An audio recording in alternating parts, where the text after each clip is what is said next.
नमस्कार। Image news FM 103.6 को दैनिक कार्यक्रममा हाम्रो नेपाल हामी नेपालीमा यहाँलाई हार्दिक स्वागत छ।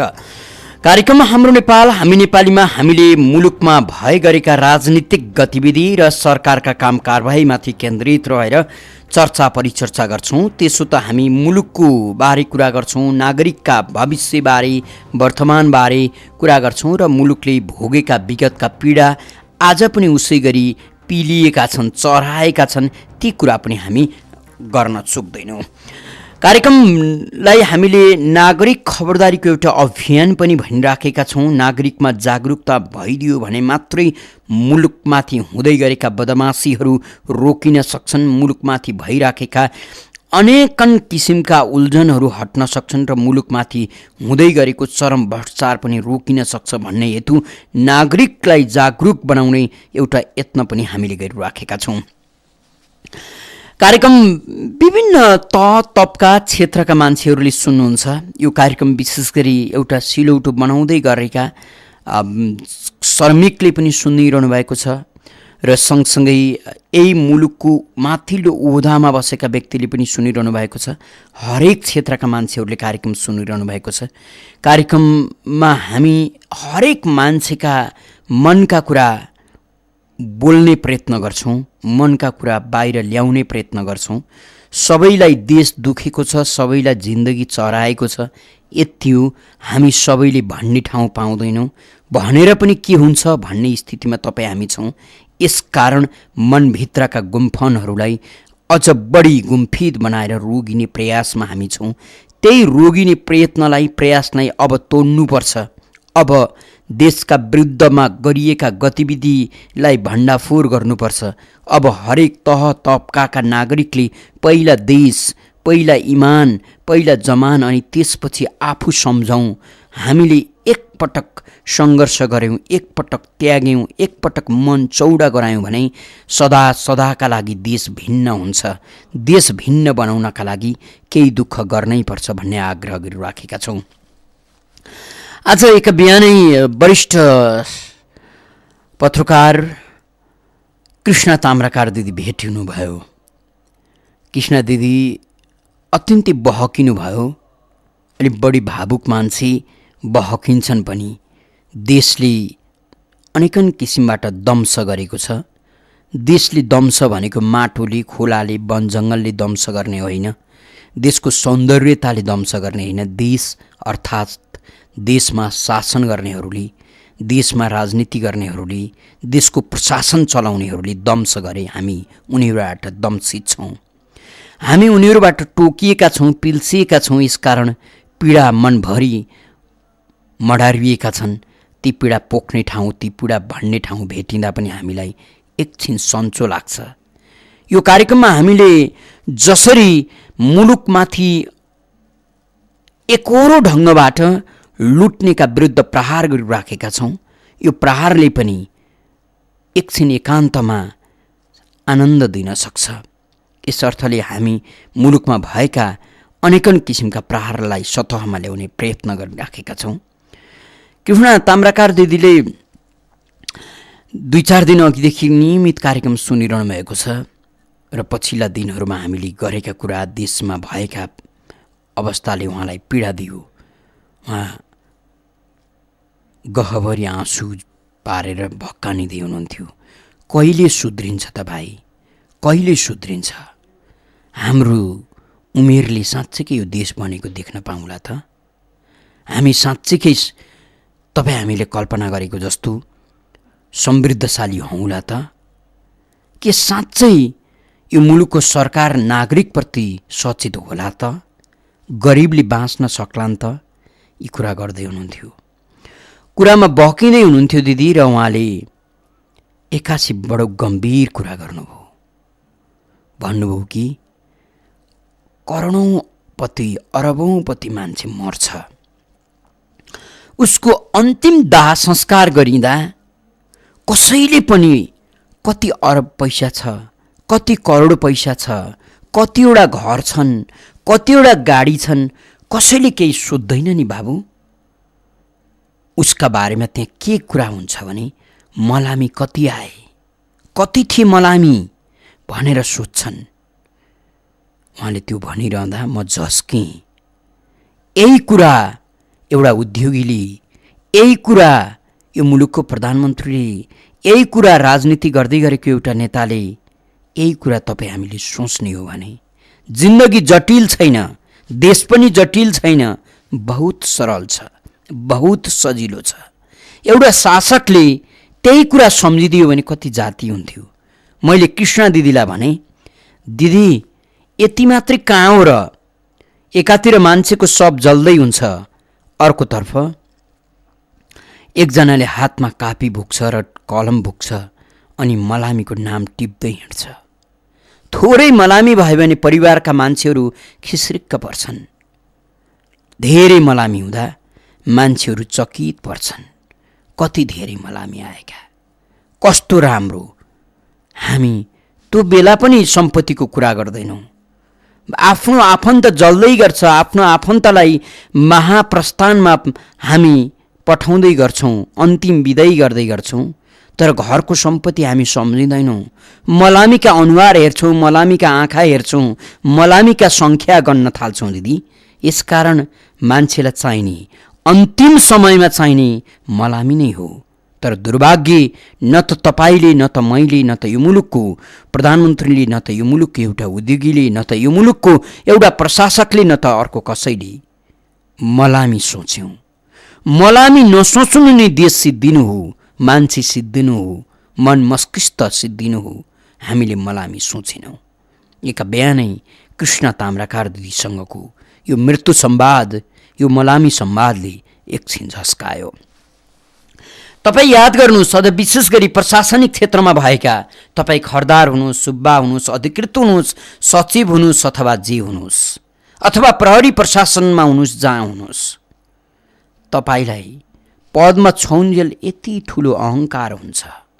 एउटा गरिब मान्छे तपाईँका अगाडि उभियो भने तपाईँका आँखाबाट ज्वाला जस्तो छुट्छ। तपाईँ बोल्नु हो भने तपाईँ अब मान्छे हुनुहुन्न जस्तो गर्नुहुन्छ। तर तपाईँ बितेका दिन, मरेका दिन त्यही मान्छेले थाहा पायो भने तपाईँको त्यो व्यवहार सम्झिन्छ अनि एकैछिन सन्तोष मान्छ। त्योभन्दा दुर्भाग्य केही पनि होइन एउटा मान्छेका लागि। मान्छे बाँच्नु नै ठुलो कुरो होइन, मान्छे मर्नु पनि ठुलो कुरा हो। मान्छेको मृत्यु जस्तो ठुलो कुरा संसारमा अर्को केही पनि छैन। त्यो मान्नुहोस्। तपाईँको मृत्युमा कोही मान्छे एकछिन सन्तोष मानिदियो भने तपाईँको मानव चोला यति धेरै अर्थमा खेरा जान्छ कि त्यो कुरै नगर्नुहोस्। तपाईँको आमाको पवित्र कोखले तपाईँलाई सराप छ। यसकारण तपाईसँग हामी बार बार आग्रह गरिराखेका छौँ, मृत्युलाई कोखिलामा राख्नुहोस्, मृत्युलाई आँखामा राख्नुहोस्। मृत्यु जसले सम्झन्छ उसले मान्छेको सम्मान गर्छ। अझ यो मुलुकमा मृत्यु बढी सम्झनुपर्छ। एउटा राजनीतिज्ञले, एउटा मन्त्रीले, एउटा प्रहरी प्रशासनको मान्छेले, एउटा सुरक्षा प्रशासनको मान्छेले, एउटा सामान्य प्रशासनको मान्छेले मृत्युलाई अझ बढी सम्झनुपर्छ। मृत्यु नसम्झिएकै कारण आम सर्वसाधारण नागरिकले दुःख पाएका छौँ, अपहेलित भएका छौँ हामी। फेरि पनि म दोहोऱ्याउँछु, तपाईँ पदमा छौन्जेल तपाईँलाई यो मुलुकका गरिब मान्छेहरू आवश्यक पर्दैनन्। तपाईँ मर्दा पनि यो मुलुकका गरिब मान्छेहरू मलामी नजालान्।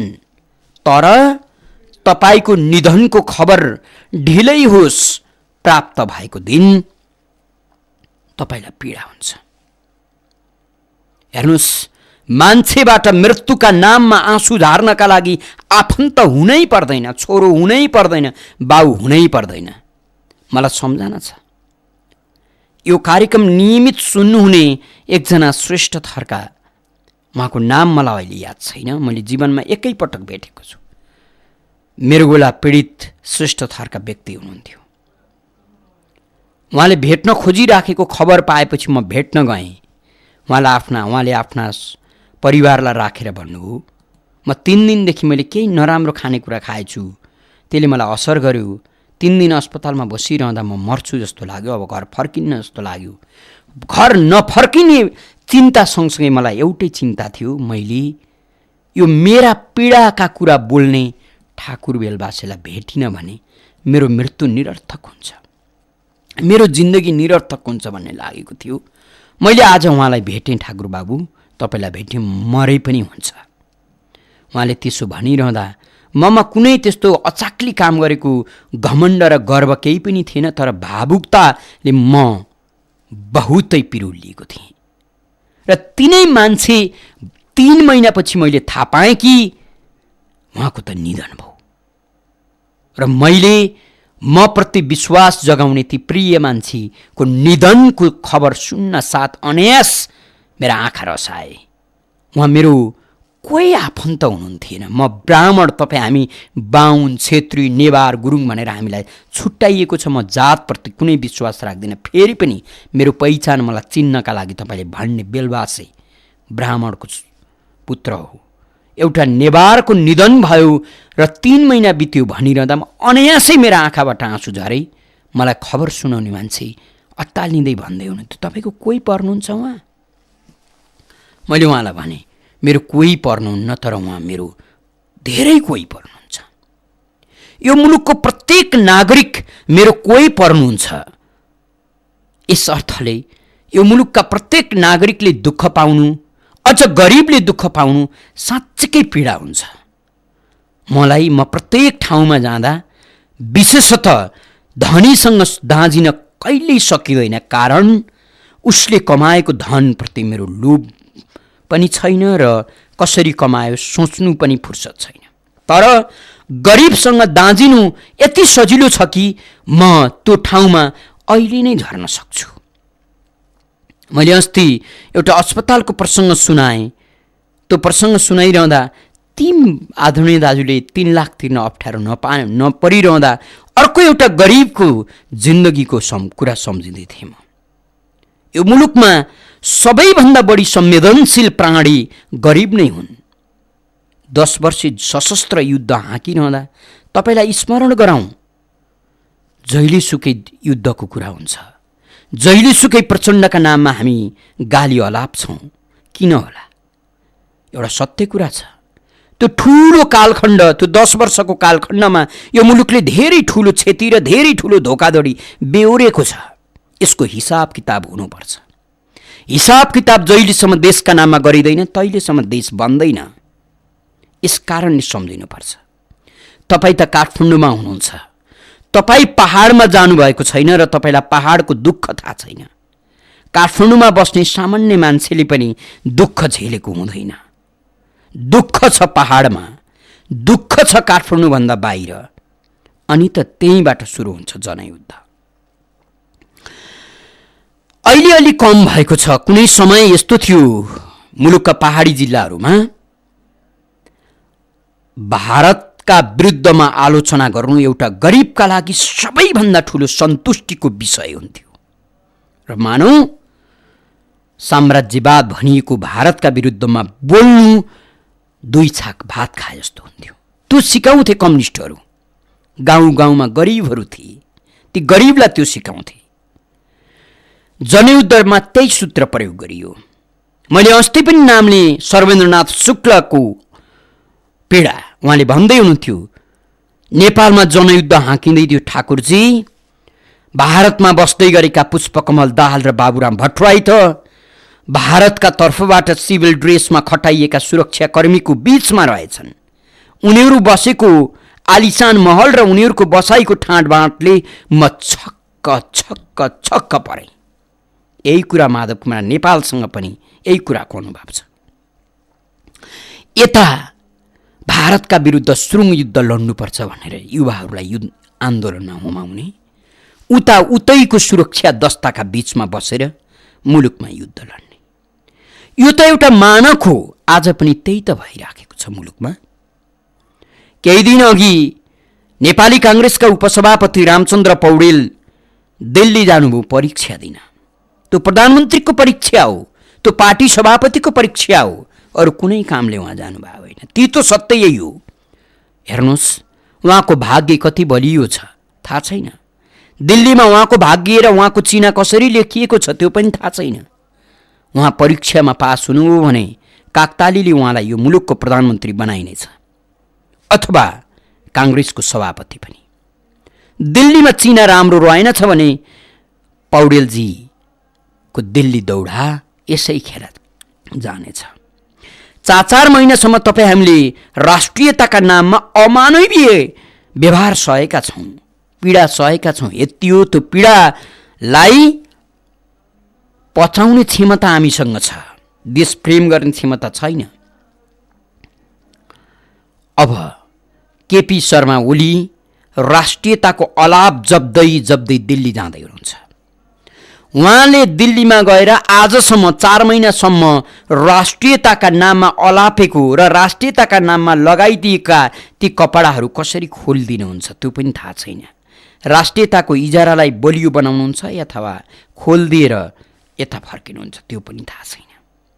हामी गरिब हुनुको पीडाले यति धेरै आह्लादित भयौँ, हरेक विषयमा यति धेरै हामी हरेक विषयमा बहक्यौँ कि विषयको चुरोमा पुग्ने फुर्सदै हामीलाई भएन।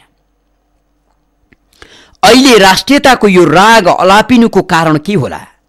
कि साँच्चै राष्ट्रियताका लागि होला? कहिल्यै पनि सोचेनौँ। भारतबाट ब्रिटिसलाई लखेट्नका लागि गान्धीले हतियार उठाएनन् र दम्भका कुरा पनि गरेनन्।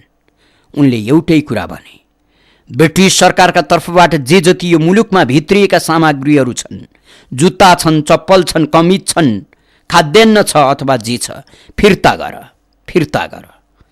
गरे भारतीयहरू नाङ्गै हिँडे, भारतीयहरू खुला खुट्टाले हिँडे, भारतीयहरू भोकै बसे र पुनर्निर्माण गर्न थाले।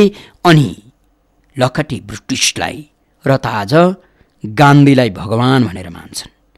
देश निर्माण गर्नु एउटा बौलापन पनि हो, देश निर्माण गर्नु एउटा सनक पनि हो। त्यो बौलापन र त्यो सनक सकारात्मक हुन्छ। यत्तिकै बोलेका भरमा देश निर्माण हुँदैन। काम गर्नका लागि अहिलेदेखि तातिनुपर्छ। तर खोइ प्रधानमन्त्रीज्यू 4 महिनासम्म राष्ट्रियताको आलाप जप्नुभयो, प्रधानमन्त्री हुनुभयो, त्यसपछि पनि उहाँ राष्ट्रियताकै कुरा गरिरहनुभयो। तर दुर्भाग्य, राष्ट्रियता जोगिन्छ कसरी? दिल्लीमा तपाईँ जाँदै हुनुहुन्छ, त्यसपछि राष्ट्रियताको अनुहार कस्तो होला हामी कल्पना गरेर बसिराखेका छौँ। अहिले उनी प्रधानमन्त्रीले अब ग्यासको सिलिन्डर तपाईँले केही समय मात्रै सडकमा लतार्नुपर्छ, त्यसपछि लतार्नुपर्ने छैन, पाइपलाइनबाट आउनेछ ग्यास भन्दै हुनुहुन्छ। यो भनिरहँदा उहाँकै पार्टीका मान्छेहरू खितखिताएका छन्। तपाईँ हामी गरिब जो ग्यासका सिलिन्डरले थिचेका छौँ, 1400 मा प्राप्त हुने ग्यासलाई 8000 मा किनेका छौँ, 1 महिना भात खानका लागि ऋण खोजिराखेका छौँ। हामी पनि उनका यी कुराले पीडामाथि फेरि खितखिताएका छौँ, हाँसेका छौँ। देशमा एकछिन भए पनि हँसाउनु तपाईँको कर्म होला, तर फेरि पनि घर घरमा पाइपलाइन ल्याउनका लागि के गर्नुपर्छ? असम्भव छैन प्रधानमन्त्री महोदय, असम्भव भन्ने कुरै छैन। विश्वमा पानीको मूलै नभएका बालुवा भएका त्यस्ता देशहरू छन्, त्यस्ता सहरहरू छन् जहाँ 24 घण्टा पानी आउँछ, जहाँ 24 घण्टा बिजुली छ, जहाँ 24 घण्टा ग्यास छ, जहाँ 24 घण्टा सेवा सुविधा छ। हामी कहाँ पानी छ तर फेरि पनि घरमा पानी छैन। विद्युत निकाल्नका लागि अथाह जलसम्पदा छ, फेरि पनि विद्युत छैन। यो भिन्न पीडा हो। तर फेरि तपाईँले भनेका कुरा गफ हामीलाई किन लाग्दैछ? किन तपाईँका कुराहरू हावा जस्तो लाग्दैछ? किन यो मुलुकको प्रधानमन्त्रीले बोल्दै गरेका कुरालाई नागरिकले यति धेरै खिसिट्युरी गर्नु परिराखेको छ? यो सत्य बुझ्नुहोस् एकान्तमा बसेर कि तपाईँहरू आजसम्म हावादारी गफ मात्रै गर्नुभयो। तपाईँहरू आजसम्म हावाभन्दा अरू केही हुनु भएन। तपाईँहरू आजसम्म चैते मात्रै हुनुभयो। तपाईँहरू आजसम्म सनकमा मात्रै उत्रिनु हो। तपाईँहरूले काम गर्नु भएन। हेर्नुहोस्, प्रत्येक नागरिक अहिले देश लुट्दै गरेको एउटा व्यक्ति पनि अत्तालिएको छ। ऊ देश लुटेर सन्तुष्ट भएको छैन, उसलाई डर छ देश विधिमा गइदिए हुन्थ्यो भन्ने उसलाई पनि छ। यति हो, देश विधिमा जानुपर्छ भनिरहँदा देश विधिमा गएको छैन, उसलाई कमाउन सजिलो छ। तर फेरि पनि ऊ चिन्तित के छ भने यसरी कतिवटा पुस्ता चल्ला भन्ने अर्थमा विधिमा देश चलाउने अहिले नै प्रयत्न गर्नुहोस् त, तपाईँलाई सिङ्गो मुलुकले साथ दिन्छ। तर कहिले गर्नुभयो त? लाग्दैछ नेपाली राजनीतिमा सङ्केतहरू आउँदैछन् तपाईँको सरकारको आयु अब छोड्टिन खोज्दैछ। पुष्पकमल दाहालका खुट्टाले टेकेर तपाईँ सिंहदरबार पुग्नुभयो। पुष्पकमल दाहालले खुट्टा छोड्ने प्रशस्त सङ्केतहरू दिन थालेका छन्। कतै त्यही खुट्टा भर्नका लागि दिल्ली पहिला जाँदै त हुनुहुन्न। हामीले यस्तो प्रश्न गऱ्यौँ भने तपाईँले जवाफ दिने के? यसर्थले देश बनाउनका लागि गफ गरेर हुँदैन, गफ नगरौँ। जातका कुरा गरेर हुँदैन, मान्छेका कुरा गरौँ। एकजनाको रचना प्राप्त भएको छ, रचना सान्दर्भिक होला जस्तो लाग्यो। देशमा अहिले जातीयताको कुरा गरिएको छ। हो, जातीयताको विभेद छ, तर फेरि पनि जुन ढङ्गले व्याख्या गरिएको छ त्यो हो कि होइन भन्ने प्रश्न उठ्छ। मधेसमा जातभित्रका अनेक जातिभित्रका अनेक जातहरू छन्। त्यहाँ सम्भ्रान्तहरूले अरू गरिब जातलाई अपहेलना गरे कि? नेवारमा त्यस्तै छ, गुरुङमा त्यस्तै छ, मगरमा त्यस्तै छ। त्यहाँ त्यो विभेद छ कि हामीले सोचेनौँ? सतही रूपमा मुलुकको एउटा सम्प्रदाय बीचका रूपमा लडाउनुपर्छ, भिडाउनुपर्छ भन्ने जुन प्रयास नेपाली राजनीतिमा भएको छ त्यसले देशको सौन्दर्यतालाई ध्वस्त पारिदिएको छ। यो सृजना आएको छ मेरो हातमा। म रामप्रसाद पोखरेल हो। सबै अचानक भइरहेछ, जस्तो कि बिना कुनै योजना म जन्मे।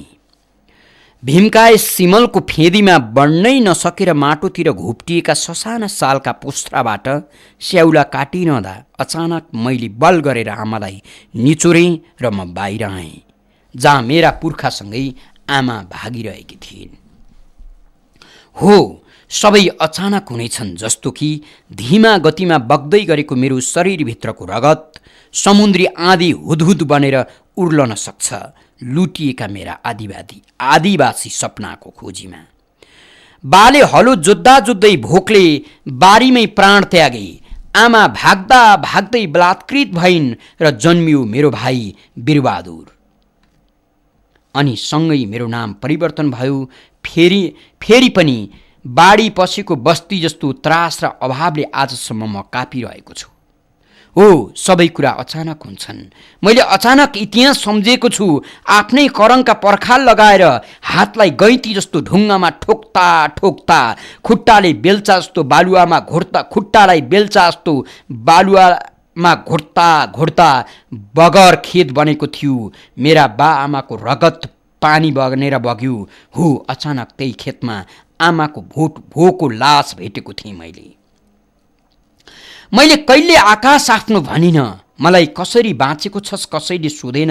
म मान्छेका नाममा सबै जातबाट खेदिएँ। कसैले मेरो अस्तित्वको अधिकार खोजिदिएन। गरिबीको नियतिले आदिकालदेखि लखेटिएको मैले आज अचानक आकाशका कुरा गरेको छु।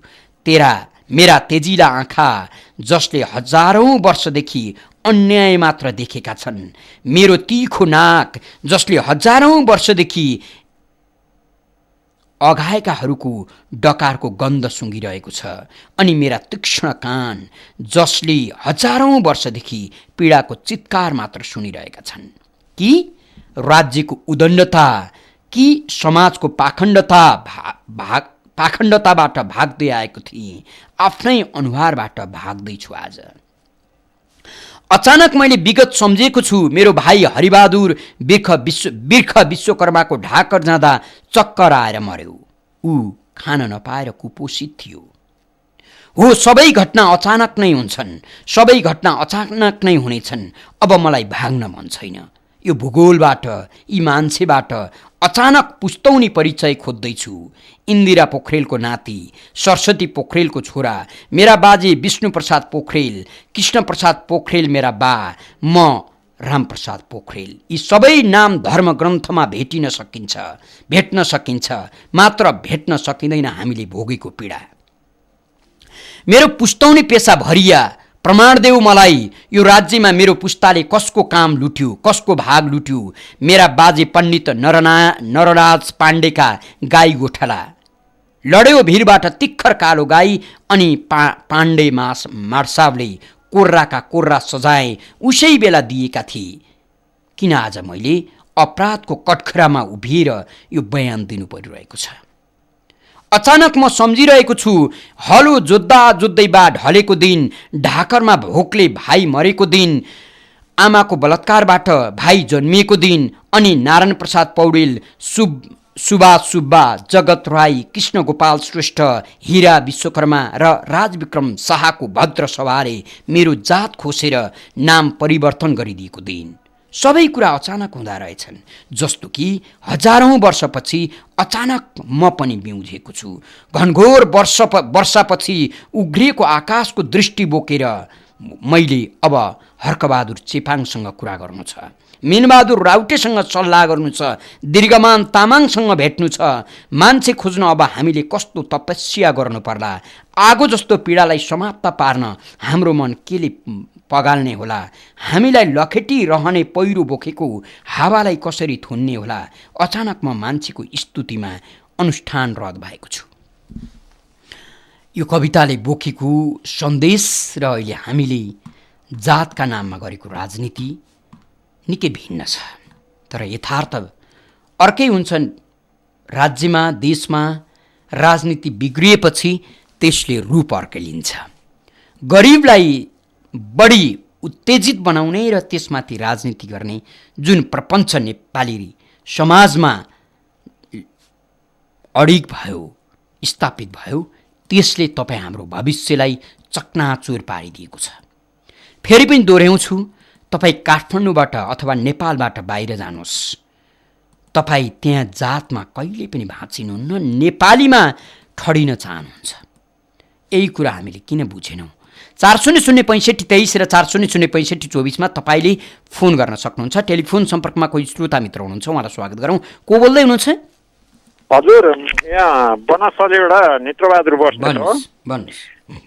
होइन, हिजो मैले पनि सुने समाचारमा, म चाहिँ अब घर घरमा ग्यास चाहिँ जोडिदिन्छु र झट्टै बाल्दा ठ्याक्कै पाकिहाल्ने भन्नुभयो। त्यो राम्रो कुरा हो। मानिसले केही गर्न नसके पनि त्यो सपना देख्नु भनेको पनि ठुलो कुरा हो। किनभने तपाईँको उसले चाहिँ के अरे कृष्ण प्रसाद भट्टराईले मेलम्ची ल्याएर काठमाडौँलाई बगाइदिन्छु भन्नुभएको थियो। आफू बगेर कहाँ पुग्नुभयो थाहा छैन, तर पानी मेलम्चीमै छ। अब केपीजीले पनि अब ग्यास ल्याएर जोडिदिन्छु भन्नुभएको छ। त्यो ग्यास कहाँ छ उहाँलाई पनि थाहा छ कि छैन, त्यो पनि म सोध्छु। यदि थियो भने यहाँ खुरुखुरु यो पानी बत्ती ग्यास दिनु पर्थ्यो। उहाँ सत्तामा गएको 2-3 महिना भयो, यो मनको लड्डु घिउसँग जनतालाई खुवाउँदै सत्तामा बसिरहनु भएको छ। भोलि म केही भयो भने यो सुविधा त मेरा शाखा सन्तानले पाउँछ कि पाउँदैन भनेर उहाँ त्यो सुविधा लिनका लागि उहाँ मरिदिएर ज्यान दिएर लाग्नु भएको छ। सुरक्षाकर्मी मेरा वरिपरि मेरो सास जाने बेलामा हुन्छन् कि हुँदैनन् भनेर मरिदिएर लाग्नु भएको छ। उहाँले जनतालाई देख्नै भएको छैन। उहाँका छेउमा त जनतै छैनन् यो देशमा, उहाँ मात्रै हो। जति पनि बस्नुहुन्छ उहाँका वरिपरि तिनीहरू मात्रै उनीहरूका मान्छे र ऊ मात्रै हुन्। जनता त यहाँ चाहिँ जनतै छैन। तपाईँको भन्नु अबको दिनमा ऊ सिरियामा सुनिँदैछ माटो खाँदा बाँच्दैछन् मान्छे। अब नेपालमा पनि खाने दिन आउँदैछन्, पानी छैन। 15-20 दिन भइसक्यो मेरोमा पानी नआएको। पानी 10-11 दिनमा आउँथ्यो, अहिले पानी आउन बन्द भयो।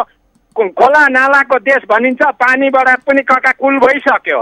अब त्यो तपाईँको ग्यास कहाँ छ, ग्यास थाहा छैन। डिजेल हजुर, यहाँ हामी धन्यवाद दिन्छौँ। नेत्रबहादुर बस्नेत हुनुहुन्थ्यो। फेरि पनि टेलिफोन सम्पर्कमा अर्का कोही श्रोता हुनुहुन्छ, उहाँलाई स्वागत गरौँ। को बोल्दै हुनुहुन्छ? सर नमस्कार, म नासिर खान। हजुर भन्नु सर, मलाई 1 मिनट समय दिनु होला, प्रश्न गर्छु। हामी श्रोताहरूले नेताहरूले गर्ने गल्तीलाई समय समयमा औँला ठड्याउने गर्ने गरेका छौँ। यदि कोही नेता सांसदले राम्रो काम गरेका छन् भने त्यो कुरालाई सबैलाई थाहा दिनुपर्छ। सर, मैले यसै कार्यक्रममा काठमाडौँ क्षेत्र नम्बर 7 का श्री रामवीर मानन्दरज्यूले आफ्नो क्षेत्र नम्बर 7 मा गरेका केही विकासका कामहरूमध्ये एक सडक पोलहरूमा बत्ती जडान गरिदिनु भएको थियो। त्यो पनि 16, 17, 18 र 22, 27 वडाहरूमा, र आगामी दिनहरूमा पनि 200 भन्दा बढी बत्ती जडान गर्नु बाँकी छ। म चाहिँ 17 वडाका कुरा गर्दैछौँ। बत्ती जडान भएको 6 महिना भइसक्दा हामी सर्वसाधारण राति सडक गल्लीतिर उज्यालो भएको देख्दा निकै खुसी थिए। तर पुस महिना लाग्न साथ ती पोलका बत्तीहरू राति 10-9 बज्दा निभ्न थालेकोले मैले ठाकुर सरको यसै कार्यक्रममा गुनासो गर्दा सांसदज्यूले गम्भीर भएर किन सोलर बत्ती 2-3-4 घन्टामै निभ्यो भनेर टेक्निसियनसँग सरसल्लाह गर्दा सोलर प्यानलमा धुलो जम्दा र त्यसमाथि घाम पनि मधुरो भएको हुनाले प्यानलले चाहिने जति चार्ज हुन नपाएको बुझेर सोलर प्यानल राखिएको वडा भवनको छतमा गएर सफा गरिदिनु भन्दा मलाई वडा भवनका कर्मचारीले नचिनेको र सफा हुन पाएन। यो कुरा सांसद रामवीरज्यूले थाहा पाएपछि आफ्नो राजनीतिक व्यस्त समयमा पनि रुमाल लिएर आउन लाग्दा एकजना वडाका विशिष्ट व्यक्तिले प्यानल सफा गरिदिँदा हिजो आज बिहान 6 बजेसम्म पोलका बत्ती बल्न थालेका छन्, जसको फाइदा बिहान 4 बजेदेखि वृद्धहरू, मर्निङ वाकमा स्वयम्भूतिर जानेहरू, कलेज जाने विद्यार्थी, भाइ बहिनी, दुध व्यापारी, सब्जी बेच्नेहरू लाभ लिन थालेका छन्। हामी वडावासीहरू सांसद श्री रामवीर मानन्दरज्यूलाई धन्यवाद भन्न चाहन्छु। धन्यवाद। यहाँलाई हामी धन्यवाद दिन्छौँ। नासिर खान हुनुहुन्थ्यो। थोरै राम्रा काम गरे पुग्छ, हामीलाई धेरै उत्पाद गर्नै पर्दैन। सामान्य एउटा बत्ती, सडकहरूमा बत्ती बालिदिए कुनै एकजना सांसदले अब त्यसमा नागरिक अत्यन्तै हर्षित हुनु परेको छ। यसर्थले यो मुलुकलाई सामान्य खुसी दिए हुन्छ। यस्तै सामान्य साना झिना मसिना खुसीले ठुला खुसीहरू जोडिने हो। काम चाहिँ सानैबाट गर्नु पर्यो, जस्तो रामवीरले गर्नुभयो। उहाँलाई पनि हामी पनि बधाई दिन्छौँ। फेरि पनि टेलिफोन सम्पर्कमा अर्का कोही श्रोता हुनुहुन्छ, उहाँलाई स्वागत गरौँ। को बोल्दै हुनुहुन्छ? हेलो, नमस्कार, म प्रदीप मन्त्र काठमाडौँ। अहिले जुन यो प्रधानमन्त्रीजीको बोली छ नि, अब हेर्नुहोस्, ओलीको बोली त्यो उहाँकै झोला भर्ने काम मात्रै हो। त्यो इन्धन अभावको बारेमा यत्रो जनतामा पीडा भइरहेछ, उहाँ चाहिँ जोकर जस्तो कुरा गरेर जनताको पीडामा नुन खोर्सानी फ्याँक्दै हुनुहुन्छ उहाँ। अब 1 वर्षमा लोड सेडिङ भने त्यो कुरा अलिकति सेलाउन नपाउँदै ग्यास घर घरमा पुर्याउने रे। अब उहाँले भोलि के भन्छ भने अब घर घरको ढाडाको पानीमा पेट्रोल आउँछ पनि भनिदिन्छ, कोही बेर छैन। किनभने प्रधानमन्त्री ओलीले जनताको पीडामा यसरी नुनचुक छर्ने काम गर्नु हुँदैन थियो। किनभने आधार बिनाको आश्वासन दिएर किन जोकर बन्ने, किन सबैलाई हँसाउने, त्यही पनि उखाने प्रधानमन्त्री भनिसक्यो। अब उहाँले 3 महिना बितिसक्यो। अब यसरी चाहिँ जनतालाई बेमतलबको कुरा गरेर मुलुकको अस्तित्व अहिले सीमा नाकामा कस्तो भइरहेछ। मधेसी मोर्चाले देश टुक्राउन खोज्दैछ, उहाँले त्यतातिर कुनै ध्यान छैन। खालि 11 बुँदे जुन माग मधेसी मोर्चाले गरेर त्यस्तो 2वटा बुँदा त्यो पुरा नभएसम्म हामी कुनै पनि हालतमा छोड्दैनौँ भनेको छ। अब सुरक्षा निकायमा समानुपातिक भनेको छ, त्यो हुन सक्दैन। सुरक्षा निकायमा प्रजातान्त्रिक भनेको छ, त्यो हुन सक्दैन। नेपाल बहुराष्ट्रिय राज्य हुनै सक्दैन। पृथ्वीनारायण शाहले बहुराष्ट्रिय राज्यलाई नै एकीकरण गरेर आजको दिनसम्म पुर्याएको हो, होइन भने हामी नेपाल भन्ने पाउने थिएन। अब यता फेरि के छ, सुषमा स्वराज विदेश मन्त्रीले के भनिदियो, नेपाल सरकार र मधेसवादी मोर्चासँग कुरा गर्नु भन्छ। नेपाल सरकारले मधेसवादी मोर्चासँग कुरा गर्ने हो। नेपाल सरकार र मधेसवादी मोर्चा भन्नुको अर्थ त मधेस सरकार भने भयो थियो। नेपाल सरकारले मधेसी मोर्चासँग कुरा गर्ने हो, मधेस सरकारसँग कुरा गर्ने होइन। यसरी सिधा हस्तक्षेप गर्दाखेरि पनि केही बोल्न नसक्ने। अब यता भाषण गरेर चाहिँ जनताको कुनै पनि पीडा नहेरिकन यसरी मजाकमा उडाउने काम नगरिदिनुहोस् ओलीजी, होइन भने तपाईँको दिन पनि धेरै टिक्दैन। धन्यवाद। हजुर, फेरि पनि टेलिफोन सम्पर्कमा अर्का कोही श्रोता हुनुहुन्छ, उहाँलाई स्वागत गरौँ। को बोल्दै हुनुहुन्छ? हेलो, नमस्कार ठाकुर सर। हजुर, भन्नुहोस् त। के भन्छ भने हाम्रो प्रधानमन्त्रीजी को बोल्नुभयो? हजुर, को बोल्नु? हजुर, म विशालनगर श्यामकुमार थापा बोल्दैछु सर। भन्नुहोस्। हाम्रो प्रधानमन्त्रीज्यूले जो हिजो भन्नुभयो, भाषण गर्नुभयो, उहाँले चाहिँ अब एउटा देशको प्रधानमन्त्री जस्तो पदमा बसेर एउटा हास्य कलाकारको जस्तो शब्द बोल्नु ठिक होइन। उहाँले चाहिँ नि ग्यास चुल्हा पुर्याउने होइन, आफ्नो चाहिँ बालुवाटारमा आफ्नोमा चाहिँ ट्याङ्कर ग्यासको बुलेट लगेर आफ्नो भान्सा बाल्नु हो र। तर नेपाली जनताको भान्सा पुर्याउनु भन्ने चाहिँ त्यो दन्ते कथा जस्तै हो। यस्तो हल्का शब्द नबोलिदिनु होला प्रधानमन्त्रीज्यू भन्न चाहन्छु। नमस्कार। हजुर, यहाँलाई हामी धन्यवाद दिन्छौँ। यो दुर्भाग्य हो, प्रधानमन्त्रीले बोलेका कुरा नपत्याउनु, विश्वास नलाग्नु र प्रधानमन्त्रीको कटु आलोचना हुनु यो दुर्भाग्य हो। तर राजनीतिज्ञको अथवा प्रधानमन्त्रीको आलोचना हुन्छ जहीँ पनि। तपाईँको जहाँ लोकतन्त्र छ, जहाँ प्रजातन्त्र छ, त्यहाँ नागरिकले सक्दो आलोचना गर्न पाउँछन्। तर विकासका काम, विकासका कुराहरू जब प्रधानमन्त्रीले अथवा सरकारवाला निकायले सार्वजनिक गर्छन्, त्यसपछि त्यहाँ ठट्टाबाजी ढङ्गबाट नागरिकले विरोध गर्नु भनेको यो देशको प्रशासन, देशको सरकार असफल भइसक्यो, देशै असफलतिर गइसक्यो। अब नेतृत्वप्रति नागरिकमा पटक्कै विश्वास छैन भन्ने हो। यो बडो दुर्भाग्य। यो सामान्य तपाईँको चाहिँ कुनै विपक्षी काङ्ग्रेस अथवा अर्को कसैले खिसिटिउरी गरेर क्या गजब हो केपी ओली भन्ने स्थिति होइन। र केपी ओलीजीलाई पनि सडकका गरिबहरू मलाई आलोचना गर्छन् भन्दै बस्ने विषय होइन। यो सिङ्गो नेपाली राजनीतिका लागि चुनौती हो। यहाँनिर केपी ओलीका ठाउँमा सुशील कोइराला हुँदा पनि उनले गरेका कुरामा कसैलाई विश्वास पटक्कै भएन। कारण नेपालमा राजनीतिक वृत्तबाट, सरकारका वृत्तबाट विकासका लागि कुनै पनि पहल भएका छैनन्, काम भएका छैनन्। यसकारण नागरिकमा पटक्कै विश्वास छैन भन्ने हो। फेरि पनि टेलिफोन सम्पर्कमा अर्का कोही श्रोता मित्र हुनुहुन्छ, उहाँलाई स्वागत गरौँ। को बोल्दै हुनुहुन्छ? नमस्कार हजुर, म चापागाउँबाट सीताराम कुँवर बोले सर। सीताराम कुँवरजी भन्नुहोस्। म भन्छु सर, यो कस्तो भने कि चाहिँ हाम्रो सबै बिग्रेको चाहिँ हाम्रो कार्यकर्ताहरूले पनि गरेको हो कि जस्तो हाम्रो प्रधानमन्त्रीज्यूले चाहिँ त्यो उसमा त्यो कार्यक्रममा बोल्नुभएको थियो, घर घरमा ग्यास लाइन पठाउँछु भन्दाखेरि सबै ताली बजाएको सुन्यो होइन हजुर। तर त्यसमा उहाँले प्रतिबारको तपाईँ के आधारले चाहिँ भन्नुभयो भनेर भन्नुपर्ने ठाउँमा चाहिँ उहाँ ताली बजाउने। अब आफ्नो देशमा यत्रो पानीको भण्डारण छ हजुर, पानी चाहिँ घर घरमा धारमा आउनु सकेको छैन। उहाँले चाहिँ आफ्नो राजनीतिक स्वार्थको लागि मैले चाहिँ भोट लिनुको लागि मैले चाहिँ अनेकौँ जनतालाई, हामी नागरिकहरूलाई यस्तो चाहिँ आश्वासन दिनु त भएन नि, यस्तो चाहिँ गुम्बामा राख्नु भएन हजुर।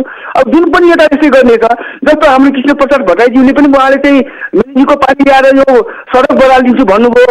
अनि त्यसपछि हाम्रो यो माओवादीको चाहिँ पहिला सत्तामा आउने बेला उहाँहरूको चाहिँ चुनाव ताका पनि उहाँको कार्यकर्ताले डाँडा काँडामा एकदमै फलफुलहरू चाहिँ रोप्ने ठाउँ ठाउँमा उ गर्ने, यो एकदमै चाहिँ सबैले रोजगारी दिने, हरेक चिज चाहिँ यहाँ हुन्छ, हाम्रो चाहिँ नेताहरूलाई भोट दिनुहोस् भनेर त्यसो गर्छ। यो नेताहरू भनाउँदाहरू चाहिँ यस्तै मान्छेले झुटा आश्वासन दिनु हो कि जस्तो लाग्छ सर, यही भन्न चाहन्छु सर। नमस्कार हजुर। हामी धन्यवाद दिन्छौँ। सीताराम कुँवर हुनुहुन्थ्यो। फेरि पनि टेलिफोन सम्पर्कमा अर्का कोही श्रोता मित्र हुनुहुन्छ, उहाँलाई स्वागत गरौँ। को बोल्दै हुनुहुन्छ? हेलो नमस्कार हजुर, बिपी ढकाल बनस्थलीबाट। अब पर्सि पृथ्वी जयन्ती आउँदैछ होइन, बिहान मदन पर्सिजीबाट नि राम्रो सुने होइन। अब म सबैभन्दा अहिले एकदमै राजा महाराजा एकदम पृथ्वीनारायण शाहलाई गाली गर्छन्। आखिर उहाँहरूले बिराइदिए के म सम्पूर्ण जनतालाई भन्न चाहन्छु, उहाँहरूले बिराइदिए कि यो देशमा शान्ति बनाइदिए कि यो देशमा स्वाभिमानी नेपाली बनाइदिएर बिराए कि अथवा वीर गोर्खालीको देश भनेर विश्वमा चिनाएर बिराए कि होइन। अब महेन्द्रले 19 सालमा यो पार्टीहरूलाई प्रतिबन्ध लगाउनलाई संविधानमा लगाए। आखिर त्यो किन गरेका थियो भने तपाईँको महेन्द्रले यो पार्टीहरू जति खडा हुन्छन् तिनीहरूलाई पैसा चाहिन्छ, चन्दा लिन थाल्छन्, उद्योग धन्दा ध्वस्त हुन्छ, जात जातमा हामी दाजुभाइमा एकवटा पार्टीको झन्डा बोक्ने फटाइदिन्छन्। विदेशमा गएर भित्री हाम्रो देशको भित्री आन्तरिक कुराहरू विदेशमा लगेर बुझाएर त्यहाँबाट चन्दा लिन्छन्, पैसा लिन्छन्, अनि देशको अस्तित्व मेटिँदै जान्छ। यी सबै भनेर नै गरे। यो गर्नु नै गलत, यो गर्नु नै अपराध हो भने त बेग्लै कुरा होइन भने यसपछिका दिनमा के भए, भ्रष्टाचार, बलात्कार, हत्या, हिंसा, यो बाहेक त अरू देशमा त केही पनि देखिया छैन। तस्करी, यिनीहरूले नै देश चल्ने। यो नगर्नु नै राजा महाराजाहरूको यो नगर्नु नै गलत थियो भने, भ्रष्टाचार, हत्या, हिंसा, बलात्कार नगर्नु नै गलत थियो भने त त्यो त अब यो देशको कल्पनै हुन सक्दैन। होइन भने के बिराएर आज यो स्थितिमा देशलाई हामी धन्यवाद दिन्छौँ। बिपी ढकाल हुनुहुन्थ्यो हामीसँग कुरा गर्दै। कार्यक्रम हाम्रो नेपाल हामी नेपालीको निर्धारित समय सकिएको छ। कार्यक्रम सुनेर र कार्यक्रममा आफ्नो सहभागिता जनाइदिएर साथ दिनुहुने सम्पूर्ण श्रोता मित्रलाई धेरै धेरै धन्यवाद दिँदै सहकर्मी अनिस साकेका साथमा ठाकुर बेलबासे बिदा हुन्छु। नमस्कार।